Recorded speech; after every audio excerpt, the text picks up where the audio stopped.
we'll be hearing from Paul about his new life as a coin-operated IT monkey. Yes, thank you very much. Yeah, I was quite lazy. I crowdsurfed the talk title. I basically said on Twitter, does anyone have a title for my talk? And a few people came up with suggestions, and this was the best one.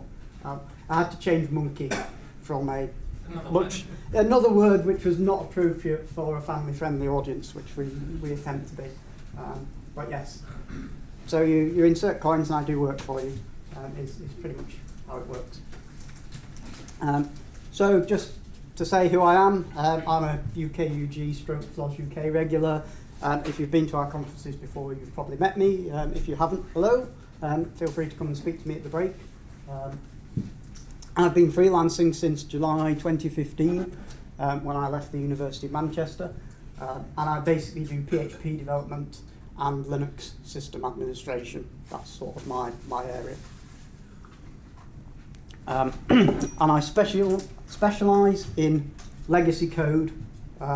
So I do a lot of work on PHP systems that are written in old versions of PHP, which nobody should be running anymore because they're out of security support.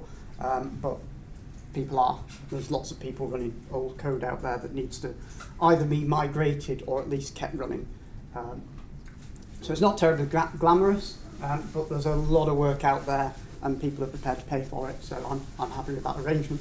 And I also specialise in financial services, so I've worked in the insurance industry and the lending industry as well. I've got clients across both sectors of financial services. So ideally, if you've got a legacy, bespoke PHP piece of work in financial services, I'm definitely your person to call. And I like trains, politics and technology, and if you like trains, politics and technology, you can follow me on Twitter because that's pretty much what I tweet about. So what are we going to talk about? A mix of things that I've learned from freelancing, some of my experiences, and some practical advice, things that I've found out that it's really helpful if you do it this way because that just makes your life a lot easier. Also some reasons why you might want to try freelancing, and some reasons why you might not. It's not for everybody, but obviously I think it's quite a fun thing to do. And just how to make it work, you know, how do you make sure that you get enough work? How do you deal with things like, you know, the joys of VAT and managing money and all that kind of stuff? And also whatever you want. So I'm probably not going to have a slide for everything. So if there's anything you want to know about, just let me know. And I'll either say, I've got a slide coming on that, or I can divert and segue into that topic. I'm quite happy to be asked anything about freelancing that you want to ask. No question is too stupid or too personal about freelancing.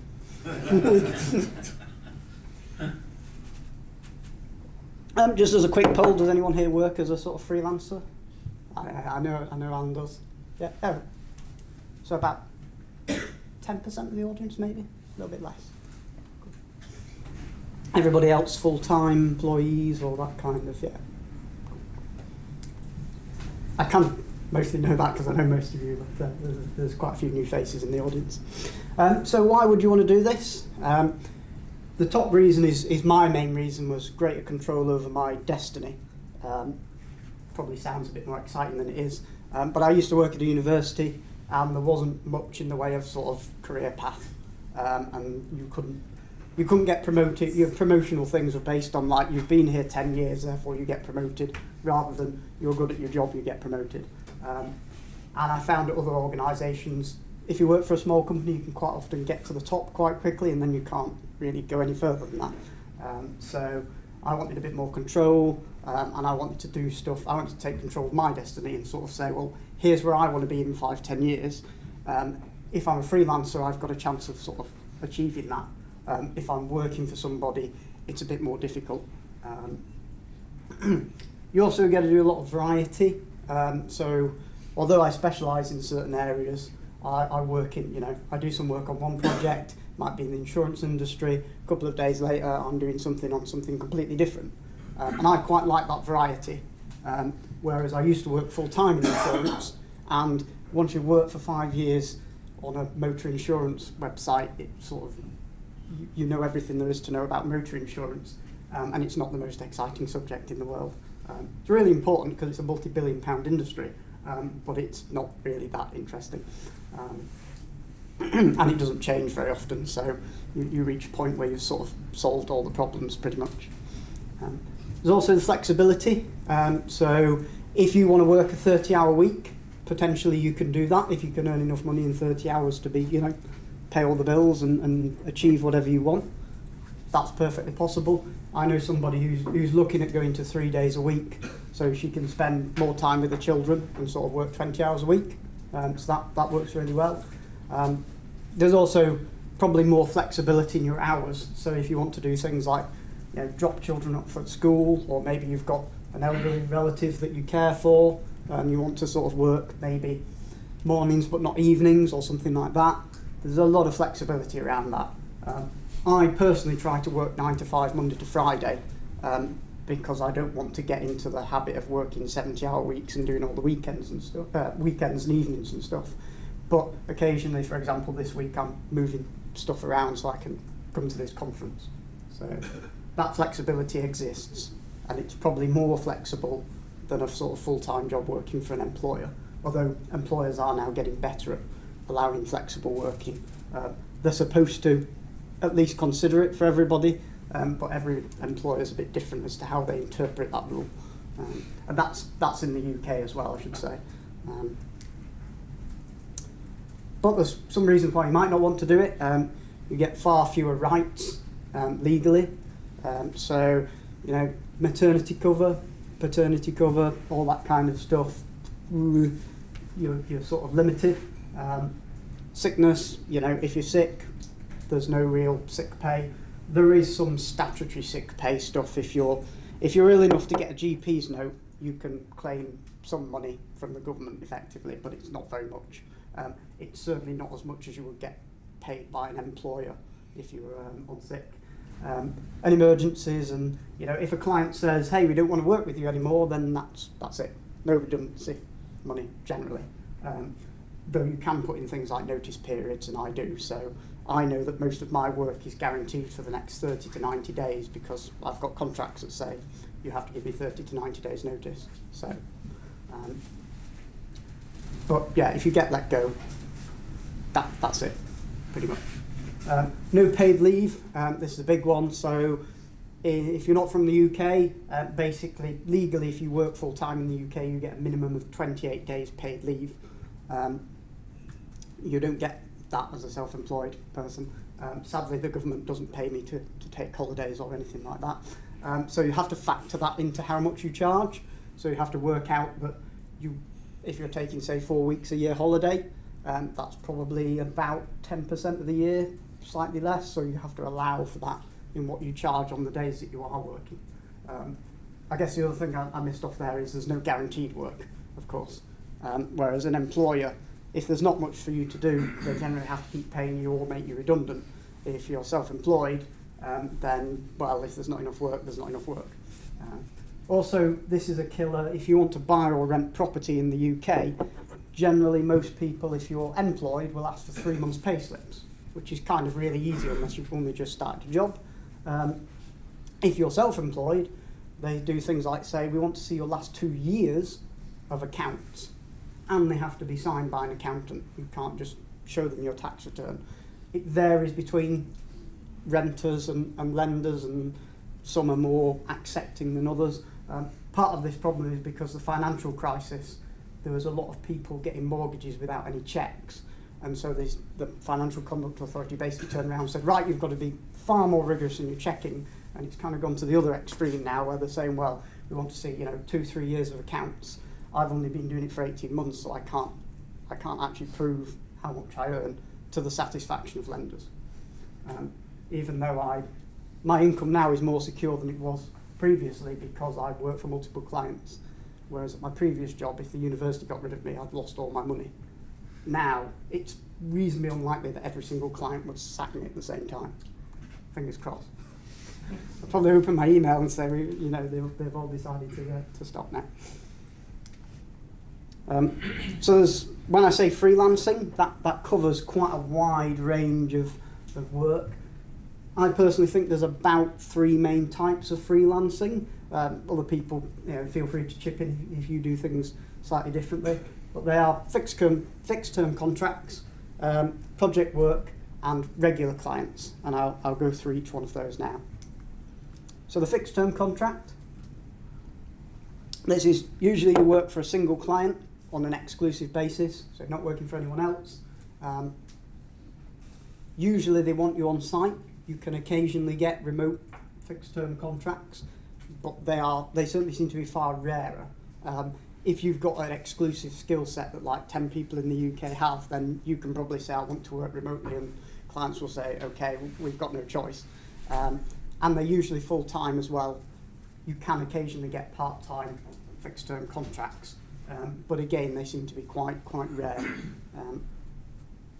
And it's usually an initial term of 3 to 6 months.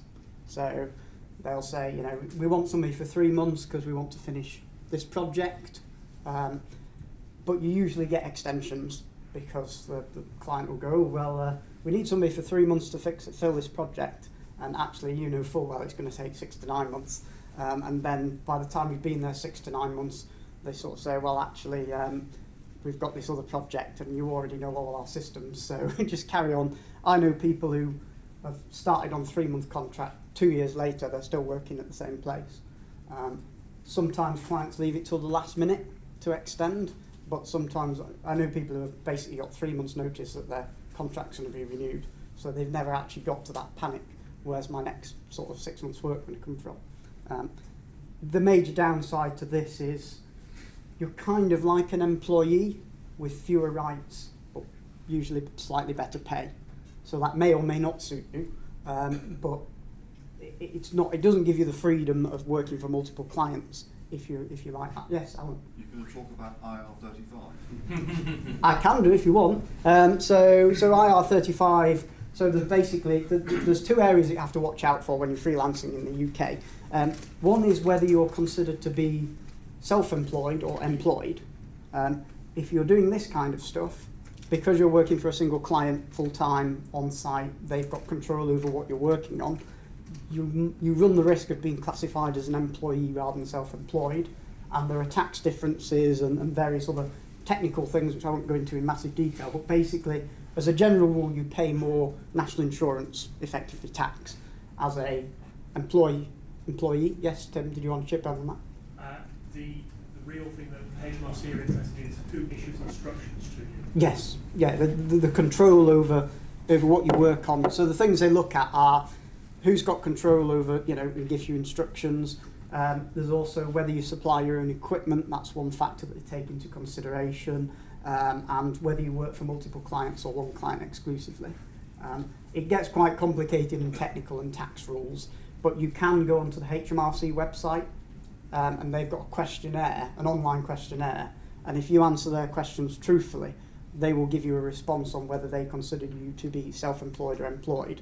And if they challenge you on that, you can then say, this is my situation, I filled in your form with this reference number, you told me I was classed as self-employed. You can sort of use that as proof. I've never actually got to that stage, so I don't know how easy it is to do that. But yes, you do have to watch. The other thing is, if you run your business through a company rather than as an individual, again, HMRC are funny about whether you're doing that just to avoid tax. If you're the only person who works for that company and there's nobody else available to take your place, there's no substitute rule, then they get a bit funny about that. But again, it's all quite technical tax stuff. There's loads of stuff on the HMRC website, gov.uk. Just go to there and search for IR35 or self-employment. There's loads of information on it. It's quite detailed. Basically, yeah, if you do this stuff, you're probably at the highest risk. If you work for multiple clients, I would say you're probably at a lower risk. But I don't work for HMRC. I'm pretty sure that if you say Paul Waring told me to do this, that doesn't work as a defence. I'm not Goldman Sachs. I don't have cosy lunches with the head of HMRC or anything like that. So I have extremely limited influence over whether they'll consider any of your arguments. There's also project work. This is where you do multiple projects for multiple clients, but usually one project for client. So it works well if you're doing something standard like designing a WordPress theme. That's sort of a fixed amount of work. Lots of people want it, and it's sort of, you know when you're finished with that because you've done it. Whereas the stuff I do tends to be ongoing, and therefore it's never really finished, which is good from a keeping work going point of view. The difficulty with project work is you've got to keep that pipeline going because you're going to be continually finishing projects, hopefully. Otherwise you're not going to get paid. So you've basically got to keep winning new clients. And the other downside, if you're doing something like WordPress theme design, most people want one WordPress theme, they don't want 20. So you do a WordPress theme for a client and then that, okay, thanks very much, bye, you know, because why would they come back to you? They might recommend you to other people, of course, but you've got to keep that client pipeline going. And quite often for things like this, people want a fixed price, depending on the size of the project. I get asked to do fixed pricing quite a lot. I don't, and I'll explain later why I don't. But basically, the risk is that if somebody asks you for a fixed price, you've then got to decide whenever they ask you to do something, is that in the scope of what I've quoted for? Or are we going to have an awkward discussion about, actually, it's slightly outside what you asked me to do for, so I'm going to charge you an extra £100, and then they're upset about that. And it all gets quite complicated quite quickly.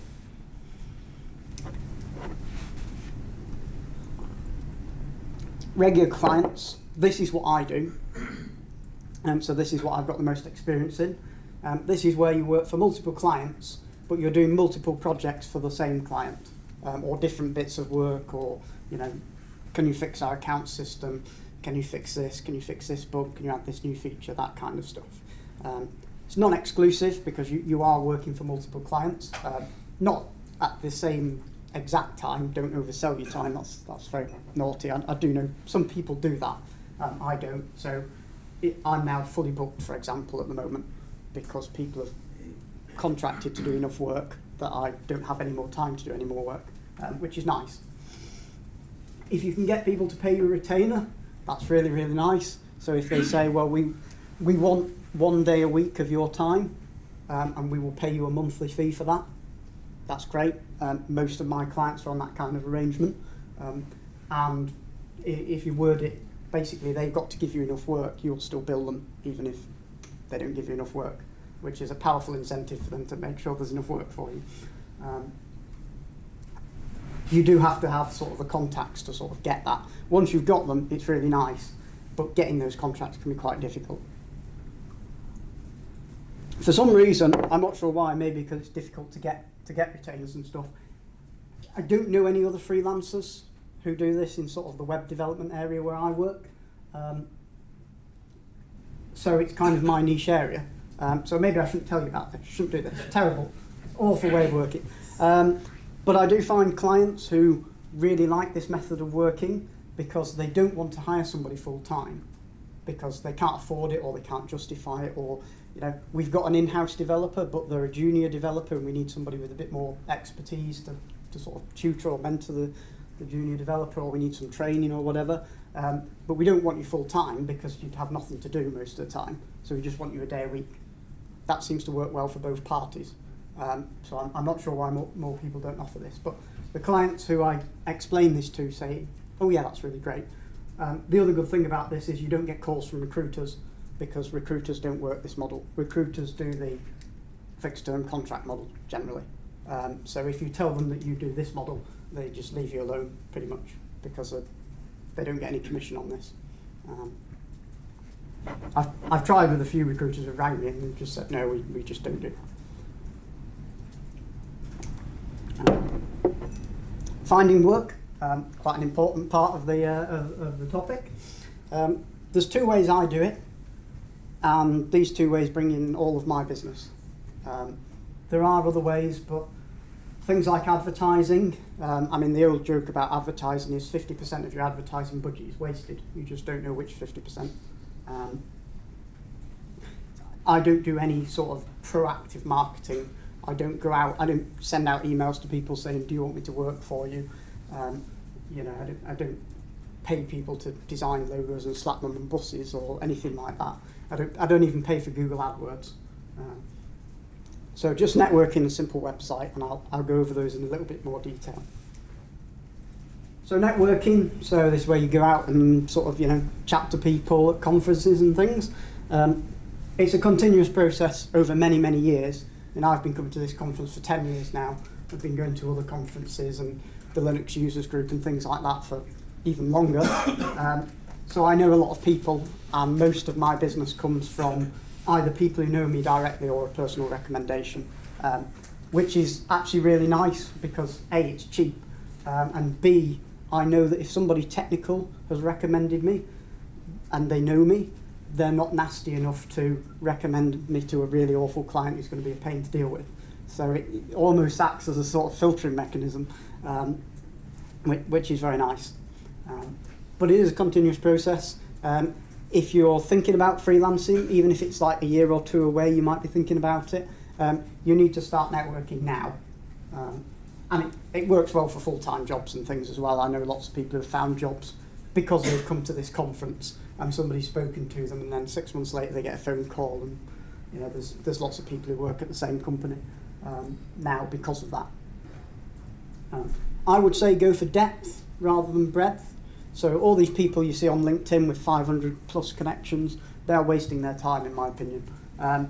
It's better to know sort of 100, 150 people reasonably well, because if they know you well enough that they can chat to you, they'll have some kind of understanding of what your skill set is, do you know what you're talking about, what areas are you interested in, and therefore they're likely to recommend you. If you've just got some random person on LinkedIn who doesn't know you really, then they're probably not going to get you any work because they don't know you well enough. Or there'll be a recruiter who'll just send you every single job that they get and waste your time. So I would say definitely depth rather than breadth. Also repeat attendance rather than wide attendance. So by that I mean go to the same conferences, same 2 or 3 or however many conferences every single year or every single month or however often they are, user groups, that kind of thing. Don't try and go to every conference there is out there. First of all, there's too many, and secondly, people won't remember you. Whereas if you go to the same conference every single year, people, you know, most people here probably know who I am because I've been coming here for a long time and I've been chairman and other things for my sins. So that works really well. Although I sort of attacked LinkedIn, it can be worthwhile. So I've kept in touch with people because of a connection on LinkedIn, and they've got in touch with me and things. I recently got a fairly big piece of ongoing work because somebody found me on LinkedIn through sort of mutual connections and searching for me and that kind of stuff. So I used to be a bit sceptical about it, but now it's proved itself and I'm a massive fan, at least for the time being, although I still don't pay for a professional account or whatever it is that they keep trying to sell me every time I log in. You don't even have a photo on it. There's a good reason for that. It's a good question or comment. The reason I don't have a photo is because unfortunately I look ridiculous. Oh yes, I do have a photo on LinkedIn, but it's not a great photo. Downside is I look really young, and I find if people see a photograph before they call or email me, they make assumptions about it because of how young I look. And people can be sort of judgmental and patronising about that. Whereas once if they speak to me first over the phone or email, they know that I know what I'm talking about. And then later on they meet me and they're like, oh, you're really young. So I'm not actually that young, but it's sort of a pleasant surprise. I have found in the past, like when I used to work in insurance, I got quite patronising comments from some people because I was so young, even though I was a director of the company and everything, so I wasn't, some lowly person. But yeah, it's just a problem. I guess, no offence, most people in here probably don't have that problem. But yeah, it can be an issue. I guess other things,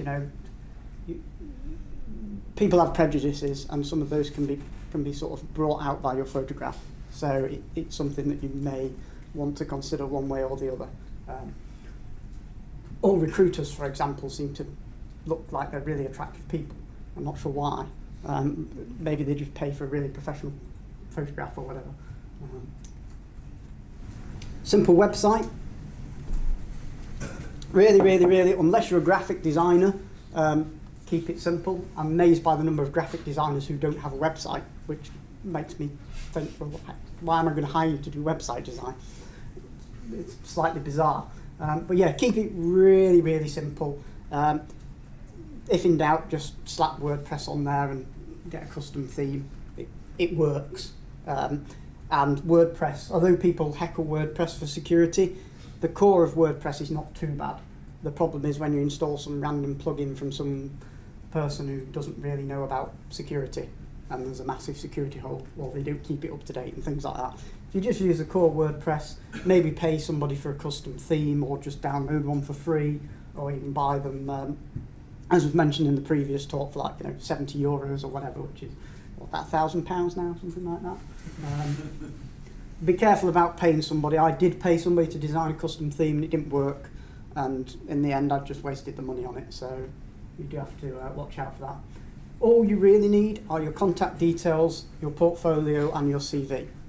Everything else is kind of nice to have, but don't waste loads of time writing a really detailed biography of yourself for the past 10 years, because most people are not interested.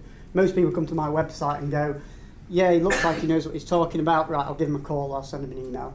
That seems to be how it works.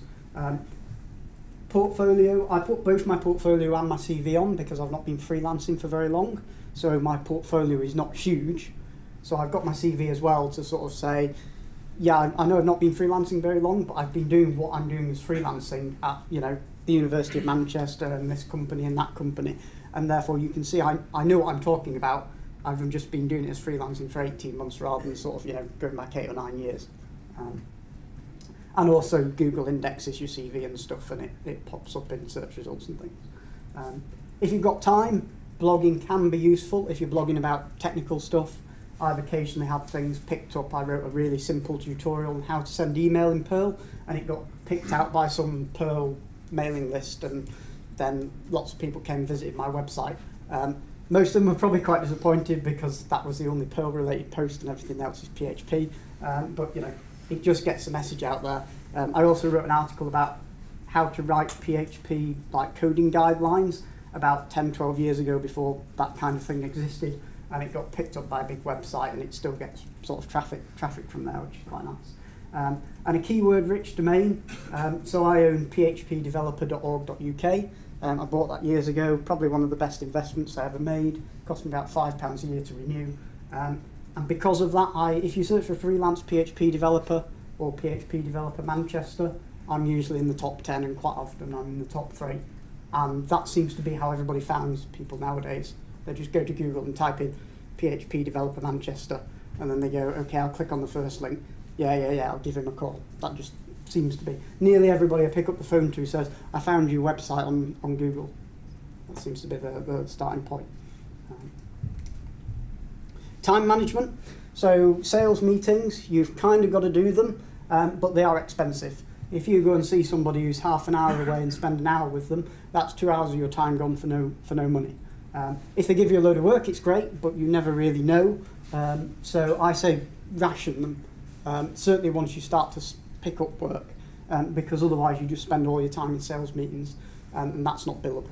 So my rule is it's kind of a bit like being a lawyer. I say, I'll come meet you wherever you are within reason, and I won't charge you for that, obviously, but your meeting is an hour.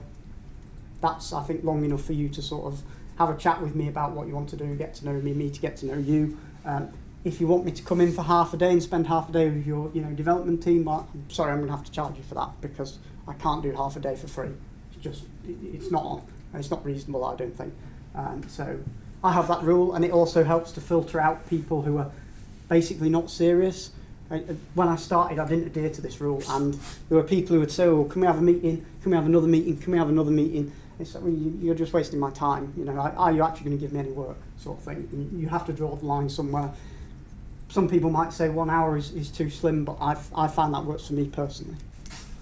Money management, so cash flow is everything. Forget turnover, forget profit, all of that. What matters is if people pay your invoices on time, because if they don't, people who say, oh, they're a great customer, but they always pay late, well, they're not a great customer then. Simple as that, in my opinion anyway. So I have strict credit terms. I basically say to people, if you're a company or some kind of corporate entity, you have 14 days to pay me.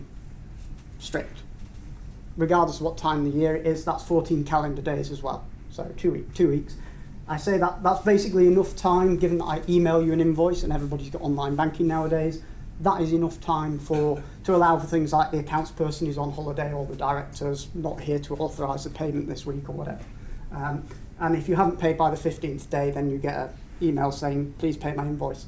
And you get regular reminders until you pay, or I send the boys round. But I've never had to do that. If you're not a corporate entity, so if you're just an individual, then you pay on receipt of invoice. Simple as that. No credit for individuals, partly because I can't check them out, and partly because if you start offering credit to individuals, you're potentially offering them consumer credit, and it gets a bit murky legally, so I just don't do it.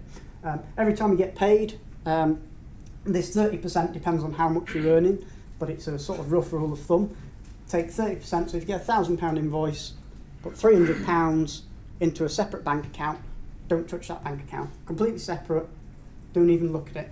Then when HMRC come knocking saying, hey, you owe us £5,000, you should have enough money in that account to pay for it, and you've not spent it. We have come across freelancers who sort of spend the money as it comes in and don't realise there's a tax liability with that. And if you do this, it just means that you know at the end of the year you've got that money aside. 30% is about right if you earn between about 25 and 40,000. If you earn a lot less, then you can reduce that figure. If you earn a lot more, then you can increase that figure. But to be honest, if you're earning over like £100,000, then you can pay an accountant to make all this go away for you. And you should be paying tax because you're earning £100,000.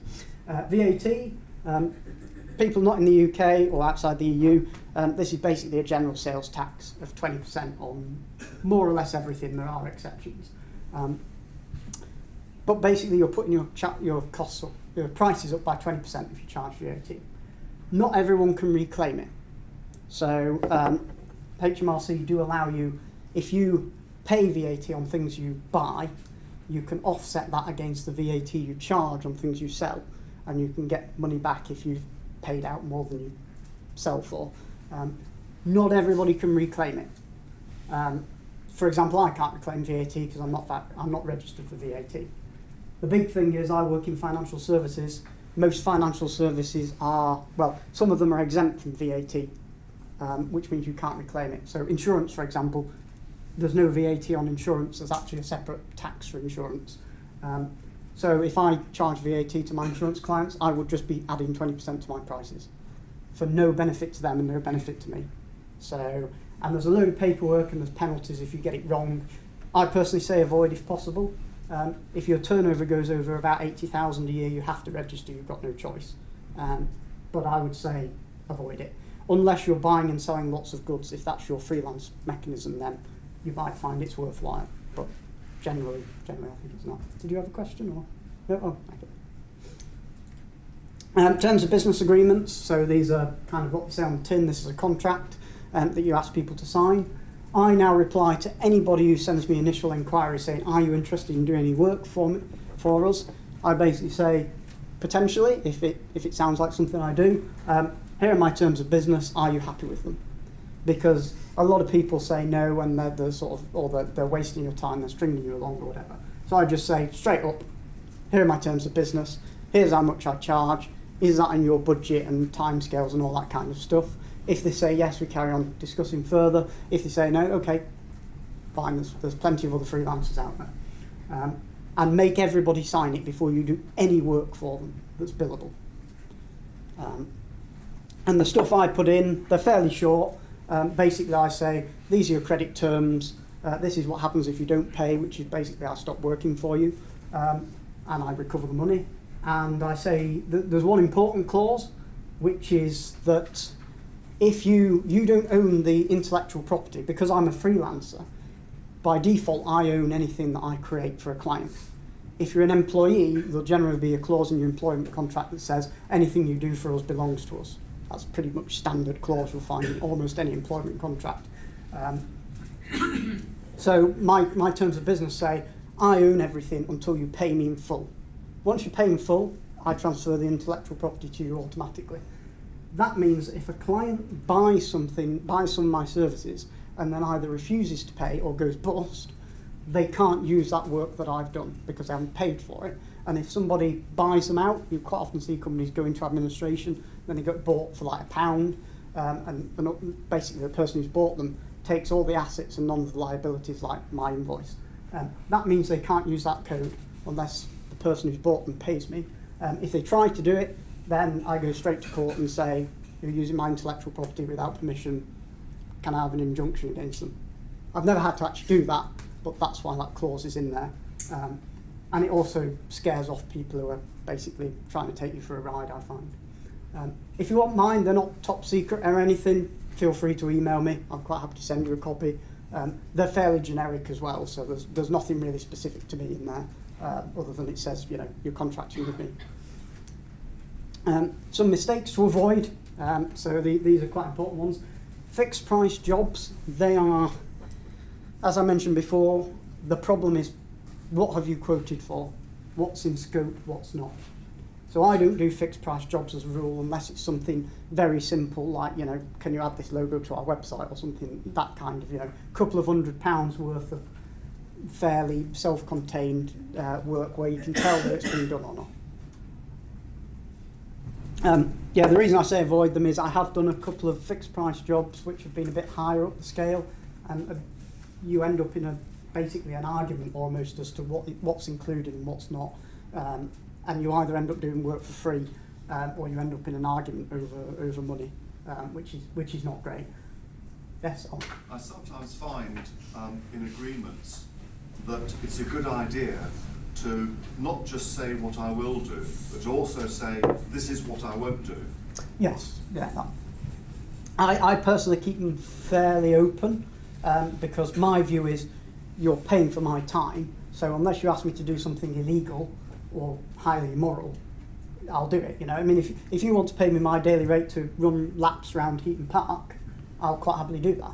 No, what I more meant was within the scope of this project, right, okay. I won't be doing X, Y, Z. Right. It's what you must do or something. Yeah, I mean, in addition to my terms of business, if I'm doing a project for somebody rather than working for them in a sort of ongoing, fairly open basis, I will put in a sort of, they'll sign a separate thing to the terms of business that says, this is his project definition. But I very rarely do that, so I very rarely come across that problem. But yes, it's a good point. It's good to say what you will and won't do, just so the client is kind of aware of that. Or, you know, I'm not going to fix this glaring security problem in your system, but, you know, I want you to be aware that there is this glaring security problem. I get that quite often where people say, can you do this stuff for us? And I say, well, actually, you really want to fix this security thing because that's far more important than this feature thing, because, you know, somebody from Russia could just log in and drop your database. And some people say yes and some people say no. The other thing is underselling yourself. I mean, I know I'm bad at this. You are the salesperson as well as the sort of technical person. And it is easy to sort of think, well, am I really that good at PHP or whatever? And, you know, am I as good as these other people and everything? And it can get a bit, it's very, very difficult to sort of say, hey, actually, I'm good at PHP. I know I'm good at PHP, and I should be paid, you know, a reasonable amount of money for doing it. That is difficult, and it's something that you just have to basically build on over time as you do jobs for clients, and they say, hey, that was really great. You know, we're really pleased. You sort of feel a bit more good about yourself, as it were. And I mean, some of this applies to full-time workers as well as freelancing. Taking every job offered. This does depend on your financial circumstances and how much business you've got in. I turn down quite a lot of work, either because you do some research on the client and you find out that actually their last 3 companies have gone bust.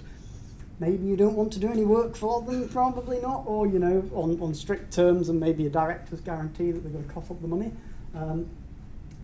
But yeah, don't take every job offered. When you start, you might have to. But after a while become more discerning. There are a lot of jobs out there, contracts out there that are actually not worth the time and money because they're either an absolutely dreadful client or they want everything and nobody can provide that kind of thing. Also, as I mentioned earlier, don't go to every single meeting that you're offered because you just spend your time in meetings and not actually getting any paid work. And be prepared to stand your ground. So if your credit terms are 14 days, your credit terms are 14 days.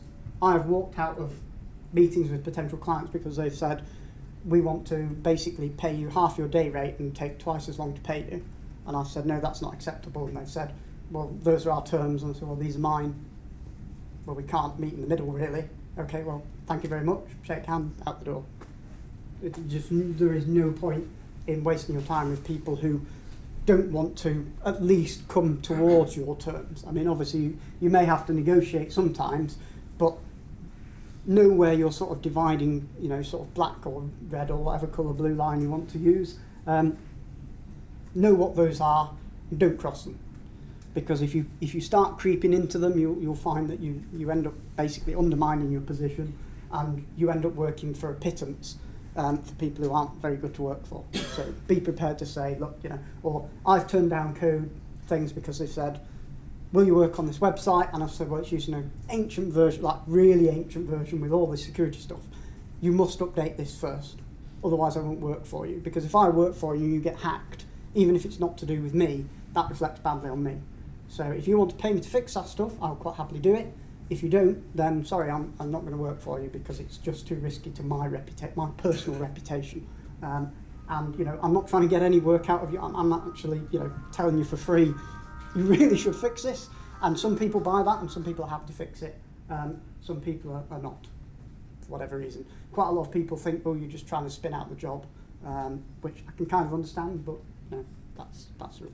So stand your ground. That's probably a good thing in actually if you're going for full-time jobs as well.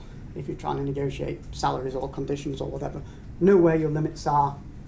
Don't budge on them, unless you have to. You know, financial circumstances and everything. Not everyone can do. So thanks for listening. Quite happy to take more questions. The talks are on my website. Slides are on my website. Sorry, they're also on GitHub if you want the actual source code to the slides and the build scripts and stuff. And just a mention to Martin Brooks, who lots of people suggested titles, but he's the winner.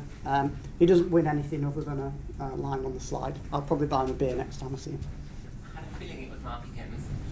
Yes. Any questions? Two questions. When you said a keyword-rich domain, are you talking more about having the keyword in the domain name itself, or just having it in web pages?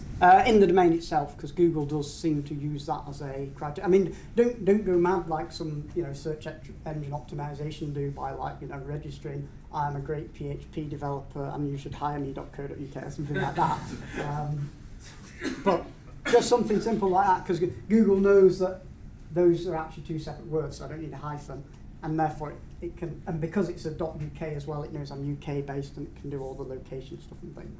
So a couple of key, if you're a system administrator, for example, I'd recommend when you're starting registering something like sysadmin.co.uk, probably not available, but rather than I do have another website which is under my name, but I use a PHP one because it ranks higher in Google, and also people seem to see it and go, well, you must be a PHP developer because it says it in your domain name.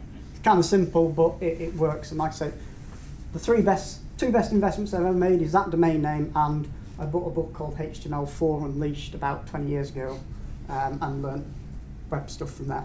And basically, those two things have cost me about £100 in total over 10 years, and I've made more than £100.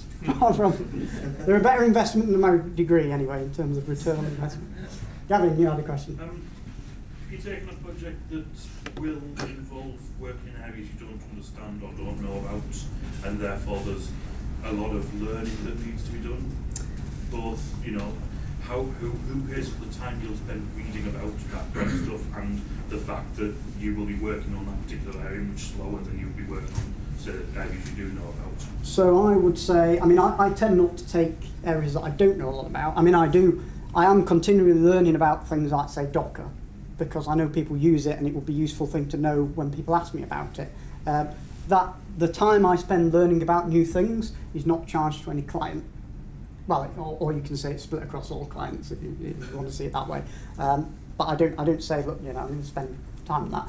The client pays for the fact that if they ask me to work on something that I'm not familiar with, and I tell them I'm not familiar with that, and they say, well, why don't you work on it anyway, then I sort of say to them, well, I'm going to be a bit slower. Same with a new client. The insurance firm that I do some work for, I've been working for them for years. I used to be their IT director, and therefore I know their system inside out. I wrote their account system, for example, so I know that better than anyone else, for better or worse. So that, yeah, the client pays effectively by me doing the work slower if they ask me to do something that I'm not familiar with, and I've told them that, and they've said, well, we're okay with it anyway.